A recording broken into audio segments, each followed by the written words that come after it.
With the 2020 census count just months away, there's an effort by community organizations brought together by United Way to ensure an accurate population count. An undercount could mean the loss of tens of millions of dollars in federal funding each year. So I'm joined now by Michelle Silverthorne with Count Me 2020. Welcome, Michelle. Thank you so much. So what is Count Me 2020? Count Me 2020 is a coalition of 100+ community organizations and civic groups that have come together to ensure a complete and accurate count for the 2020 census in San Diego and Imperial counties, focusing on the hard-to-reach communities. And when you say hard-to-reach communities, can you describe why might a community be deemed hard to reach? Sure. These are communities that you might think of as disenfranchised or traditionally underrepresented.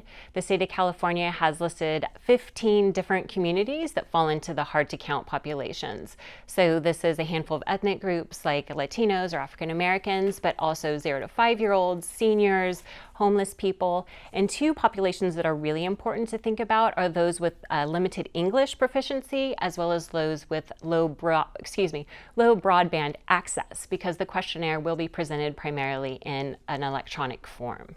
So what's the risk of having an undercount? That's a really good question. So the state of California has told us that 255,000 individuals are considered hard to count. And we need to ensure that all of these individuals are counted because of federal, state, local funding. And these are for services like schools and roads, but also family stability resources like SNAP and Medicaid. Additionally, it will dictate future congressional seats. State leaders have spoken out against the recent addition to the census of the question asking whether or not the participant is a citizen. Any concerns about that question appearing?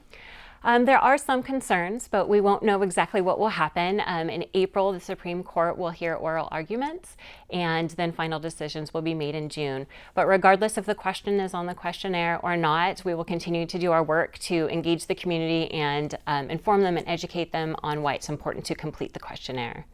And if there's a population of people who say are not citizens and who may express any sort of concern about their information being out there and sharing their information, what do you say to assure people that their information and their privacy is being protected? Absolutely. So this is a really important question, and I think anyone would be concerned about data, especially in this day and age.